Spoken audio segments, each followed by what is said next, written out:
Hey there, Internet. I'm Annie. I'm Kit. And this is the JEM Jam, where we're doing an episode-by-episode recap of the 1980s cartoon JEM and the Holograms, because it is truly outrageous, and it truly, really likes Zatanna. This is Season 2, Episode 10, Music is Magic, aka Episode 36, for those of you keeping track at home. This is a pretty special episode, and as some of you may have noticed, Mackenzie is actually unavailable this week, so we got a pretty good pinch hitter for her. This is our friend Chris Sims. He's back again. How's it going, Chris? I'm really excited to be here to talk about this one. Chris was with us for the special that we did between Seasons 1 and 2, the JEM Jam Primer. Let's get magical. This is an episode written by Paul Dini. That may sound familiar to you. It's not because he wrote any other JEM episodes. Chris, I think you are mildly more aware of Paul Dini than I am, so why don't you catch us up to speed?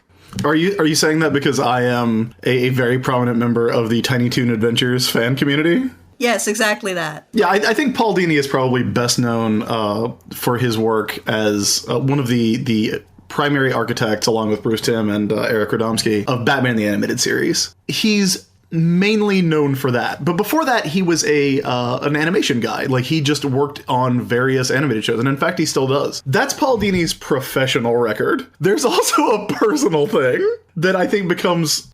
you cannot avoid it in this episode. And that is that Paul Dini is a very big fan, a noted fan, of the character Zatanna from the DC Comics. I think you can see that really blending into this episode. Zatanna she is basically a stage magician, is her whole sort of shtick, except she does real magic by saying things backwards. She's a legacy character from a Golden Age hero called Zatara, whose name was John Zatara, and her name is Zatanna Zatara, because, why not? Why would you hate your child that much?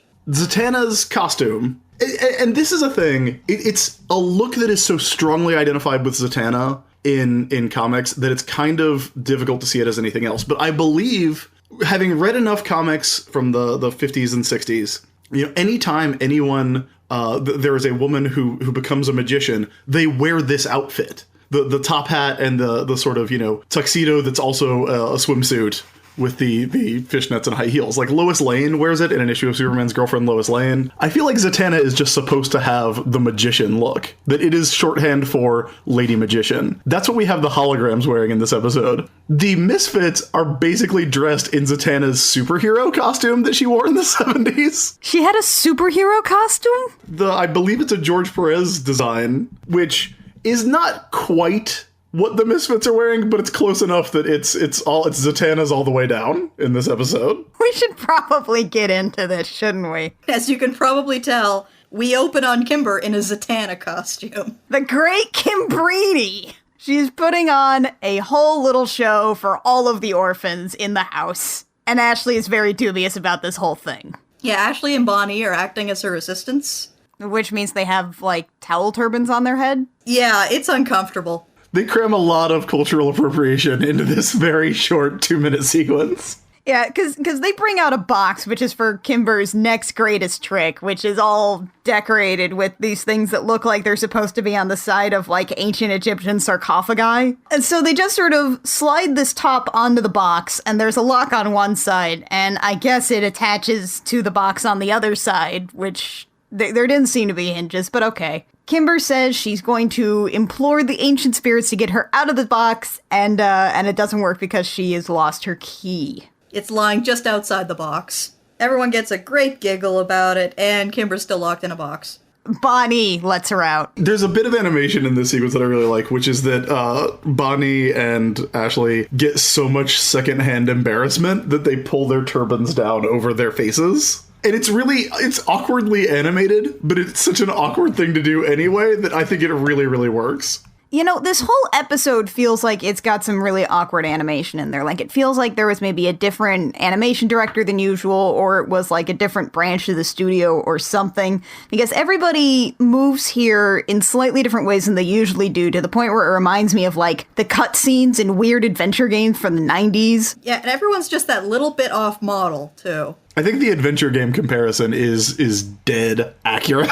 Like, it, especially when we see Jerrica and the other Benton sisters and Rhea walking in. They all walk in together as a unit of 4. With their torsos just slightly lagging behind their legs.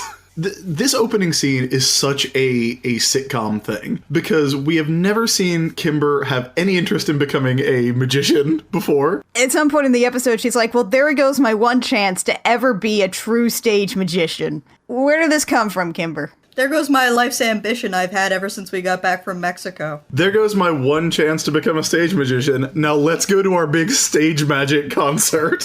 So the holograms, they fill us in on Kimber's interest, and they said that Kimber's trying out an act for the music and magic show they're doing, which is on a place called Magic Island. Nobody ever explains what Magic Island is. Or why it is. I feel like they got some investors to go and develop the Island of Deception, and now it's Magic Island. It's like you can only get there from a boat. There's trapdoors everywhere on Magic Island. It's all delightful. A little aside here.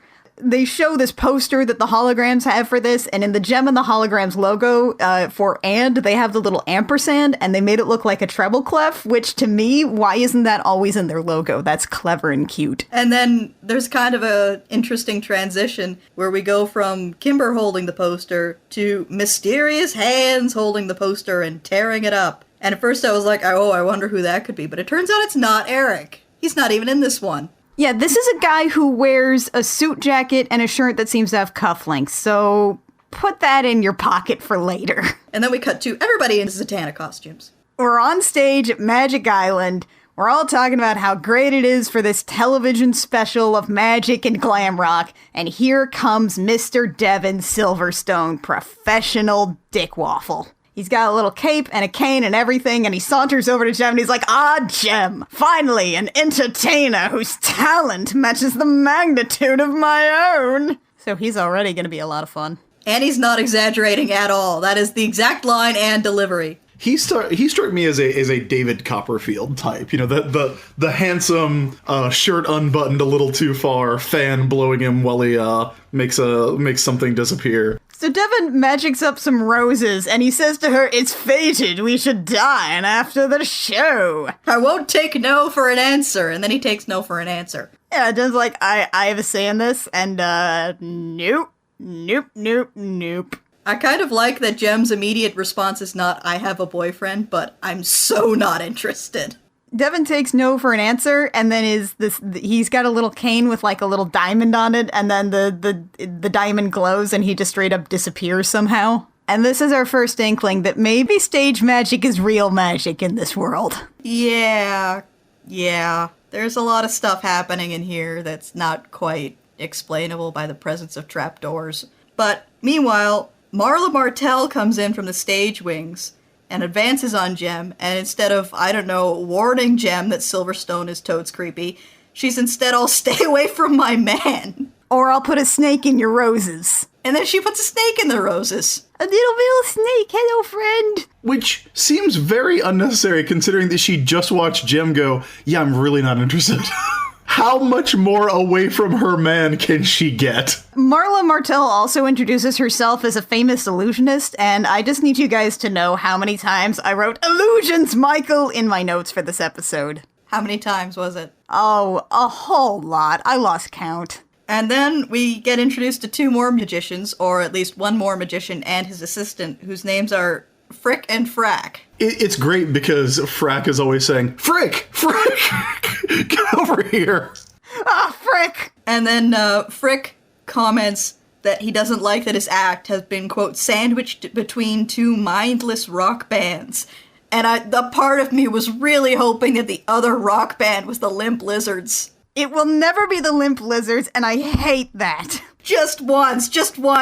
There's only 2 bands. There's only 2 bands. There's one band that you see every week, which is going to be like that until season 3. There's only one other band. It's not going to be the Limp Lizards. Meanwhile, back at Magic Island, Gem and the Holograms get hit with a smoke bomb. Who could it possibly be? From the stage, riding in on a moon, here come the Misfits. They toss another smoke bomb, and then they start in on a very situation-specific song. It's called Abracadabra. I keep wondering every so often where this fits on their discography. And I guess, I don't know, did the Misfits just get real mad and start singing about magicians one episode? This is great because there's another band called the Misfits, and there's another song called Abracadabra, both of which are very well known, and this is neither.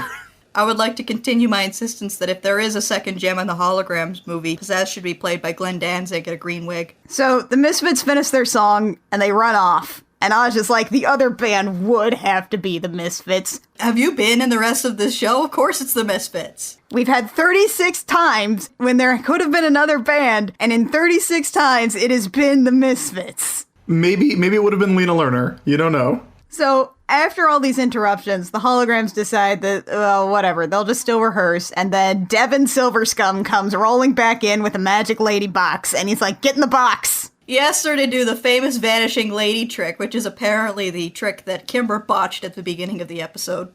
Kimber is very excited to see this trick, and Jem's like, all right, fine, maybe he'll leave us alone. So she gets in the box, he closes the box, he's like, 1, 2, 3, and the box explodes.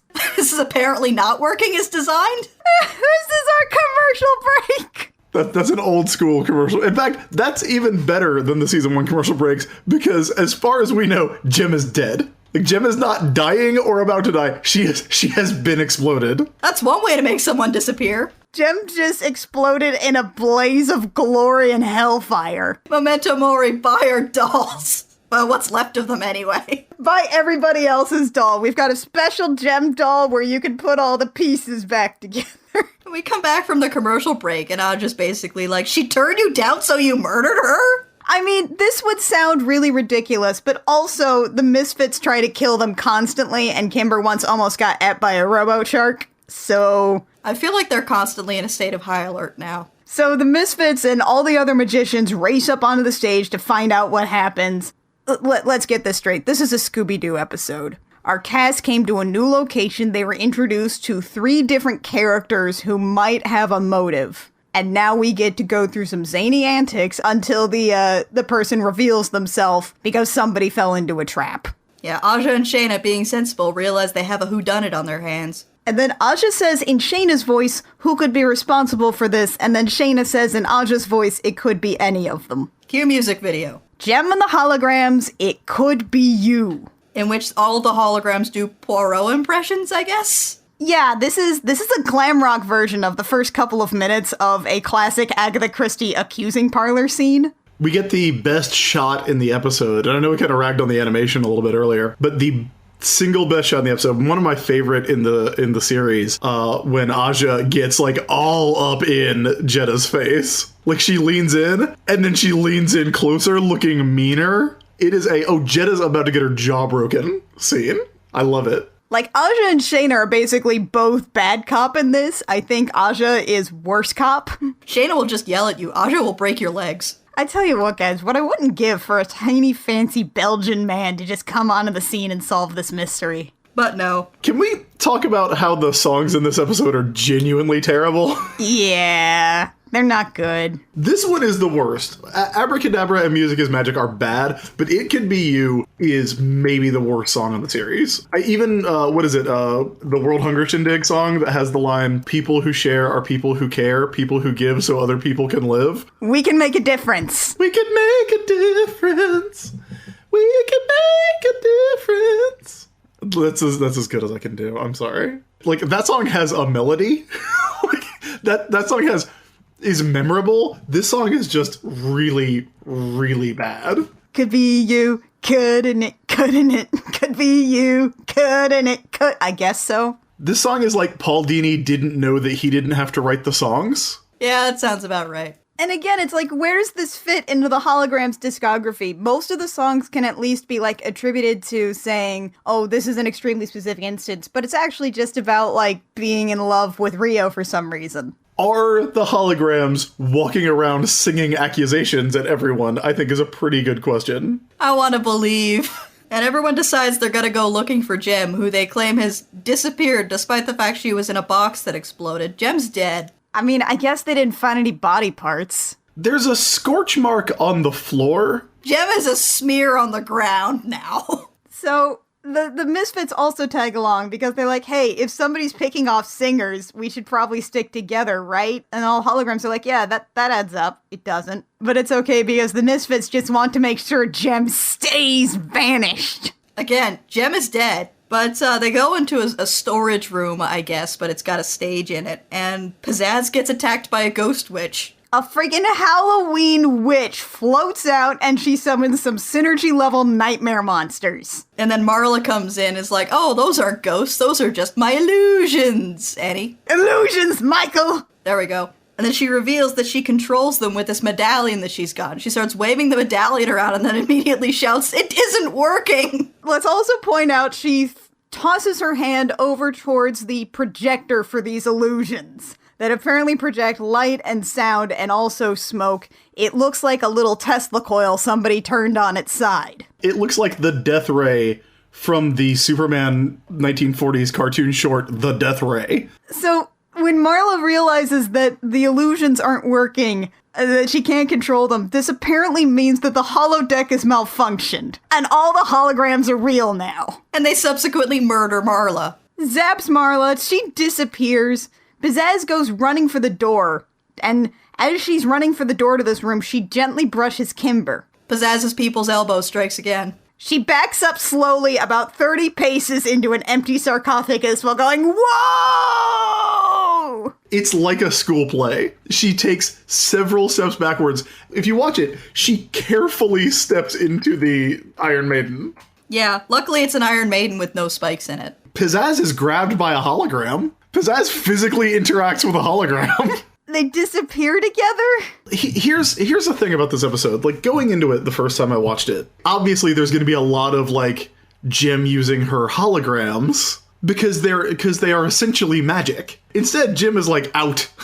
Like, JEM's the first one gone, which kind of makes sense because you don't want her synergying her way out of the whole thing. But then you get other holograms that are better than Synergy's, and look, I am willing to accept Synergy's holograms doing the weird things that they can do if Synergy is unique in the world. If Marla Martell has a Death Ray that can do the same thing as Synergy, and honestly isn't that big, it's like the size of 3 shoeboxes. If she's got that, then the show is broken. The show is broken. Chris, I got good news for you. It's okay. They were trapdoors. Oh, right. Okay. The room is just riddled with trapdoors, apparently. Every 5 feet, there's another trapdoor. These trapdoors, they're just riddled throughout this whole building. They lead to the basement, and so everybody decides, let's go down to the basement, and they make to jump in. They're not gonna get, like, a ladder or something? No, like, judging by the way Professor Frick is like, well, all right. And he just sort of like, go 1 and a 2 and we cut. But I'm pretty sure he just hopped down. Sure, okay. That's fine. This is fine. Let's go to the basement. It's where they store all their old magic props. And then Kimber says the thing. Let's split up. We'll cover more ground that way. She technically says we'll cover more area, but she definitely says let's split up. We'll cover more blank that way. Oh, God. It's the line.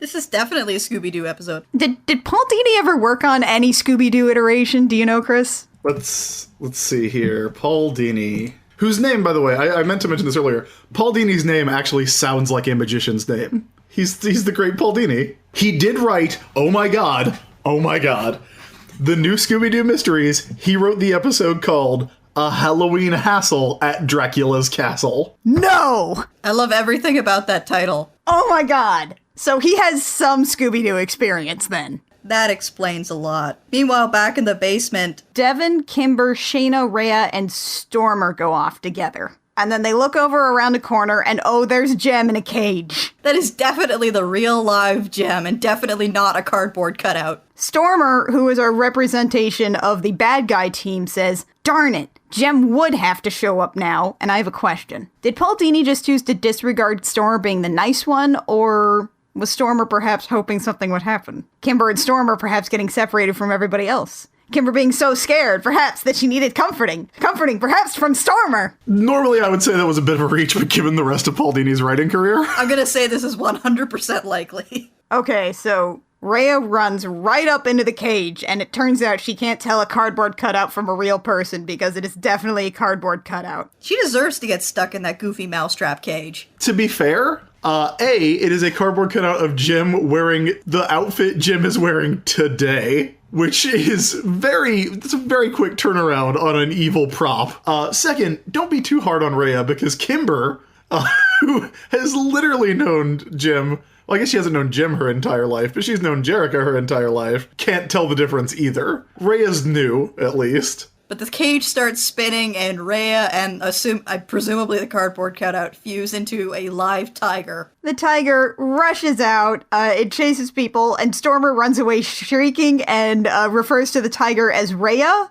Yeah, which I love. Stormer is 100% convinced Rhea has been turned into a tiger and is trying to bargain with her. One of those things on its own is funny. Both of them is amazing. And then Devon shoots actual laser beams out of his cane at the tiger. The tiger is unfazed by this, but instead turns his attention to this new source of irritation, backing up on most of our cast apparently about to eat them, and that's our commercial break for the rest of this episode. Memento mori burning bright in the toy aisle of the night. What glam rocker hand or eye could frame thy fearful symmetry? I'm gonna go. In case any of you forgot that Annie was an English major. I guess you gotta get your money's worth out of that master's degree, huh? Yeah, pretty much. So the tiger corners them, Devon shoots more lasers at it, and somehow it works this time. And the tiger doesn't even really seem deterred by it, just seems like it's been annoyed into leaving. So the tiger goes back to the cage, and the others run up, close the door, and then they decide that the culprit is clearly Professor Frick. Yeah, and then Frick starts protesting his innocence, reaches into his coat, and pulls out a comically large handkerchief. He's like trying to mop his brow with it because he's nervous, but it's tied to another handkerchief, and he keeps pulling it out and out and out, and then it turns into a sheet. And it lands on everybody except Stormer, Kimber, Shayna, Jetta, Frick, and Frack. And they all disappear. What? Yeah, is this another trapdoor? Is that what it's meant to be? I mean, we find out there's another basement. So, I guess so? I guess it's trapdoors all the way down. The bad guy's plan here is that he is sure that Professor Frick is going to not only keep pulling this comically large handkerchief, but throw it over the remaining people just to get them all knocked out. It relies on a lot of circumstance. Let's just assume that the bad guy is an actual literal wizard and move on. Okay, so Professor Frick runs away, and the remaining glam rockers give chase. They end up in catacombs, and then an actual, World War II cannon fires on them. But it's a party cannon, and then they fall through a floor through a bunch of slides that sort them into individual cages. And there's Jem, and everybody else are in individual cages that they apparently got put into slides into, except Roxy and Pizzazz. Roxy's in an upside-down straitjacket apparatus. I don't know why. And Pizzazz is in the sawing a woman in half apparatus. Listen, Roxy's a former gang member from Philly. You're gonna want to put her in the straitjacket. You're saying she was too dangerous. There's probably a cage that has, the bars chewed off, just off screen. And now it's time for the Scooby-Doo Reveal. Because, oh no, everybody's in cages. No one here could possibly be guilty. Who could the culprit be? It's Old Man Jenkins. He wanted to scare everybody away so he could find the pirate gold and then continue his counterfeiting operation. Or maybe it's Frack. It turns out it's Frack, and he did it so he could be the only performer in the show and learn everybody's magic secrets, and I guess learn the secret to glam rock too. I don't know. So we haven't talked about Frack's outfit, but he does look a lot like a redheaded version of Norville Shaggy Roberts. Yeah, he's player 2 Shaggy. His outfit, from what I can tell, judging by the outfit that he has now, is that he has a separate outfit that he dresses up in just so he can rip up gem posters ominously. He just likes to feel important. So the show is about to start, and Frack says that he's going to saw Pizzazz in half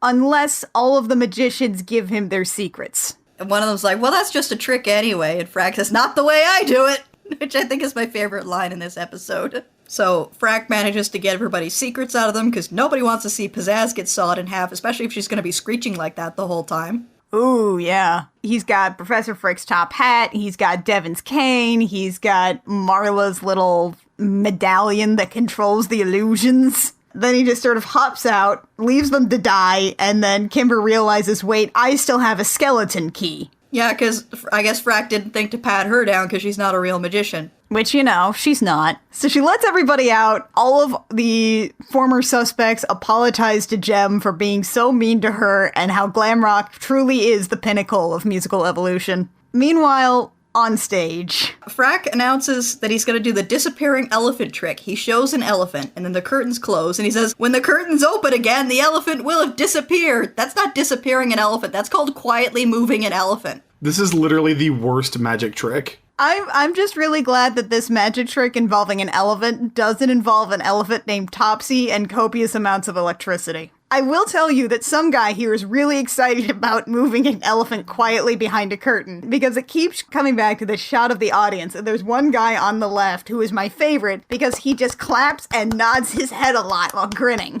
He is my very favorite person in the whole world. We cut back to the dungeon where Kimber's skeleton key actually just breaks off in the lock that's holding Pizzazz into the box. And they decide they're just gonna leave her. And the Misfits pick up a saw and decide they're going to saw her out of the box. I am so upset that we did not get to see this happen. Back on stage, everyone bum rushes Frack. I have this section just called on my notes, Frack Fricks Up. We're having a whole little magic fight with all of the magicians against Frack, and Jem is like, Synergy, we need a multiple illusion. And then Synergy creates multiple pairs of holograms, and then Frack attacks one of them with the magic staff, and Synergy then improvises. She turns them into horrible nightmares from hell. Synergy, what is wrong with you? Synergy, oh my god. So Frack runs backstage, where the Misfits have that straitjacket. They basically give him an atomic straitjacket wedgie. So all of the holograms fade, and Silverstone notices that Jem basically had a hand in that, and he just writes it off as a magic trick, because why not? Yep, a magician never reveals her secrets. Anyway, we don't have time to dwell on that. It's time for our last song. It's Music is Magic. We've heard this one before, right? We have. It was from episode 5, Battle of the Bands. It's the song that won them the Battle of the Bands contest and the fancy mansion and the right to Starlight Music and stuff. And then the episode does not just end at the end of the music video. The holograms go backstage and they find that the Misfits are all tied up, and they find a note that is basically a recurring villain stinger from a Marvel movie. We'll meet again. Signed, the great Frack. I feel like Frack needs a name change. I'm really, really sad that this was never followed up on in the rest of the series, because I want them to also have a recurring evil magician nemesis. They just sort of leave the Misfits tied up, and then they just sort of walk off while laughing. And that's our episode. That's Music is Magic. That was magical and musical. It was an episode. It was an episode of television. You know, I can't say I didn't have fun. It's exactly the episode you would expect. I think that is actually going to wrap it up for us today, guys. Chris, you're our special guest. If people want to see what you're up to, where can they find you? Well, they can find me on Twitter and Tumblr as the ISB. Also, I have a podcast that's an episode-by-episode animation recap podcast that Annie has been a guest on a couple times, called Sailor Business, and you can find that at sailorbusiness.com, where we watch every episode of the 1992 Sailor Moon anime with a friend. I also do a couple of other podcasts called War Rocket Ajax and Movie Fighters with Matt Wilson, and I'm also the writer of Marvel's X-Men 92 with my writing partner Chad Bowers. The 4th issue will be out on the 1st of June, and that wraps up the first story arc where the X-Men are fighting vampires. It's a real midsummer hassle in Dracula's castle. Yeah, speaking of Draculas, they've got Draculas. What was that thing? It was a multiversal community of Draculas get together. Are you talking about the Council of Cross-Time Draculas? That's the one! That exists in a version of Dracula's castle that floats through limbo outside of any known dimension. Yeah, we have fun. The Gem Jam comes out every Sunday on iTunes, SoundCloud, Stitcher, and YouTube. You can find us on Twitter and Tumblr, just about everywhere. We are at the Gem Jam, except on Twitter, where we are at Gem Jam Cast. If you like what we do and you want to support us, rating and reviews on iTunes or wherever you find our podcast are super great. They help our metrics. If you have a couple bucks kicking around, we are on Patreon at patreon.com/thegemmjam. We have some pretty cool stuff for you guys for just a couple bucks a month. We love you regardless. You are all our favorites. So until next time, dear listeners, I'm Annie. I'm Kit. I'm Chris. And this has been the Gem Jam, where we remind you that you can't teach an outrageous dog new tricks.